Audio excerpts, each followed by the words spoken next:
Okay, folks, welcome back to day 33 of 7 Habits of Highly Effective Teams. So, yesterday we talked about a pretty sensitive topic. And when the book says break right there at the top, it is literally because I needed to take a break. I gave you an exercise to do that I use quite often. And I don't really have a name for it, but we'll just call it truth versus lies exercise. And you are supposed to write down every lie that you have in your head, and in between each lie, skip a couple of lines. I always choose 4. Skip 4 lines. Then, once you've written down every lie that you tell yourself all the time, you go back and you fill in those empty spaces with the actual truth. And I told you that could be difficult because obviously if we're telling ourselves something, we don't want to believe what the truth is. That's why this exercise is so important. Okay? So you write down the lie, you go back, fill it in with the truth. Take 24 hours, come back, read your list. Read the lie and read the truth. So you're getting close to time. You should be getting ready to look at your list. Now would be a good time to do that. Okay? Read the lie, read the truth. I told you guys to write your lies in pencil. Once you read back through that list, I want you to erase every lie so that you are only left with the truth. Then, every day for the next 30 days, I want you to take that list and go to your mirror and make eye contact with yourself and read yourself the truth. If on your list it says, I'll never be the quarterback because I'm the youngest person on the team, then your truth better be something other than that, because that's your lie, okay? I can have the opportunity to be the quarterback with hard work and perseverance. Anything is possible, okay? If your lie is, people don't like me, you should have erased it. And when you're looking at yourself in the mirror, your truth is, I am lovable and I make friends easily. Okay? So I hope that each of you did this exercise. If you didn't do any exercises this entire time that I've been making these videos for you, I hope you do that one and stick to it for the 30 days. Your self-confidence, your vision of yourself, the way you see other people will change drastically if you'll just tell yourself those positive things every single day. And folks, it's not enough to just read it. You must do the mirror work with it. Look at yourself in the mirror. Tell yourself that you are strong, you are beautiful, you are powerful. Empower yourself. Guys, you are handsome, you dress nice, you smell good, you play football exquisitely. Like, okay, maybe not the word exquisitely because I know you don't speak like that, but you're great at football. I'm great at football. Tell yourself the truth, okay? Remember, we got to see it before we can fix it. All right, now we're going to jump into today's lesson, the fruits of the win-win spirit. I've learned never to underestimate what can happen when someone thinks win-win. This was Andy's experience. At first, I could see no point to win-win, but I started applying it in my after-school jobs, and I was just blown away. I have used it now for 2 years, and it's honestly scary how powerful this habit is. I wish I had known about it much sooner in my life. It's taught me to exercise my leadership ability and to approach my job with an attitude of, let's make this job more fun. Let's make it a win-win for both me and my employer. I now sit down with my manager monthly and tell her all the little things I can see in the company that aren't getting done that I am willing to do. The last time we met, she said to me, I've always wondered how we could get all these little loose ends done. I'm so impressed with how you look for opportunities and are so willing to perform. And then she gave me $1 an hour raise. Wow, dude, that's a big deal. $1 an hour? That's a lot of money. Believe me, this win win stuff's contagious. If you're big hearted, committed to helping others succeed, and willing to share recognition, you'll be a magnet for friends. Think about it. Don't you just love people who are interested in your success and want you to win? It makes you want to help them in return, doesn't it? The win win spirit can be applied to just about any situation, from working out major conflicts with your parents to deciding who walks the dog, as been shared below. My parents only let my sister and me use the family tablet for an hour each every day. At first, we'd fight over who got to have first dibs because we both wanted to use it. Sometimes for looking up something for homework, or sometimes just to go on Twitter or watch a show. We decided to try something new. We'd alternate who got to go first every day, and then sometimes we'd even tweet or watch a show together, which actually made it more fun. Sometimes, no matter how hard you try, you won't be able to find a win win solution. Or someone else may be so bent on win lose that you don't even want to approach him or her. That happens.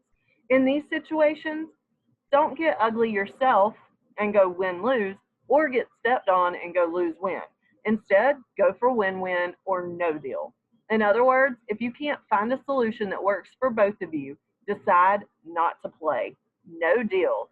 For example, if you and your friend can't decide what to do one night, instead of doing an activity that one of you might resent, split up that night and get together another night. Or if you and your girlfriend or boyfriend just can't develop a win win relationship, it might be best to go for no deal and part ways. It sure beats losing for win lose, lose win, or worst of all, lose lose. Now, the habit. A 15-year-old boy named Brian, who was taught win win by his father, shared his interesting story. Last year, my friend Steve and I wanted to make some money during summer break, so we started a window washing and lawn care business. We thought Green and Clean was kind of a cool name for our business. Steve's parents had a friend who needed his windows washed, and before too long, the word spread and we got a few jobs. We used a program on my dad's computer to make a little sheet we call a win win agreement. When we get to the house, we go around and get the window measurements and write down an estimate. We make it totally clear that they are going to get clean windows for a set price. There is a line for them to sign on. If we don't do well, we know we won't get hired back. After we're done, we walk them around and show them our work for their approval. We want them to know we're accountable. We have a little green and clean fund. Once we started making money, we split the money and then put some aside to buy window washing equipment. As long as our customers are happy and they get clean windows, they are winning and we win, because at 15, it's a way for us to make some extra money. Now, watch how it makes you feel. Developing a win win attitude is not easy, but you can do it. If you're thinking win win only 10% of the time right now, start thinking it 20% of the time, then 30%, and so on. Eventually, it will become a mental habit and you won't even have to think about it. It'll become part of who you are. Perhaps the most surprising benefit of thinking win win is the good feelings it brings on. One of my favorite stories that illustrates the power of thinking win win is the true story of Jaquez Lasserin. Lassiran? I'm sorry, y'all. I just butchered that name. As told in his autobiography, And There Was Light. The editors of Parabola magazine, who wrote the book forward, summarized Luciran's story this way. Born in Paris in 1924, Jacques was 15 at the time of the German occupation, and at 16 he had formed and was heading an underground resistance movement, which from a beginning of 52 boys, within a year had grown to 600. This would seem remarkable enough, but add to it the fact that from the age of 8, Jacques had been totally blind. Although totally blind, Jacques could see in a different way, as he put it. I saw light and went on seeing it though I was blind. I could feel light rising, spreading, resting on objects, giving them giving them form, then leaving them. I lived in a stream of light. He called this stream of light that he lived in my secret. Yet there were times when Jaquez's light would leave him and he became cloudy. It was whenever he thought win lose, as he put it. When I was playing with my small companions, if I suddenly grew anxious to win, to be the first at all costs, then all at once I could see nothing. Literally, I went into a fog or smoke. I could no longer afford to be jealous or unfriendly, because as soon as I was, a bandage came down over my eyes, and I was bound hand and foot and cast aside. All at once, a black hole opened, and I was helpless inside it. But when I was happy and serene, approached people with confidence, and thought well of them, I was rewarded with light. So it is surprising that I learned to love friendship and harmony when I was very young. The true test of whether or not you are thinking win-win or one of the alternatives is how you feel. Win-lose and lose-win thinking will cloud your judgment and fill you with negative feelings. You simply cannot afford to do it. On the other hand, just as Jacques discovered, thinking win-win will fill your heart with happy and serene thoughts. It will give you confidence, even fill you with light. So, upcoming attractions. In the upcoming chapter, I'll share the secret to getting under your parents' skins in a positive way. So don't stop now. We'll take a look at that tomorrow. But today, we're going to end this lesson with your baby steps. All right, so number 1, take time.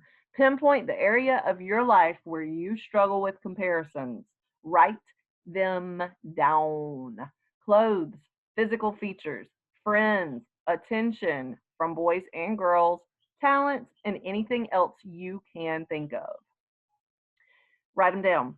I'm struggling most with comparisons, blah, blah, blah, blah, blah, blah, blah, blah, blah. Excuse me. Number 2, if you play sports or competitive games, show sportsmanship. Compliment someone from the opposing team after the match or game. And do it without your coach telling you to is the most important thing. Number 3, if someone owes you money, don't be afraid to mention it in a friendly way. Hey, remember that $10 I loaned you last week? I could use it sometime this week. Think win-win, not lose-win.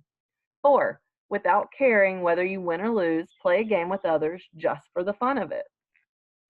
5, do you have an important test coming up soon? Form a study group and share your best ideas with each other. You'll all do better.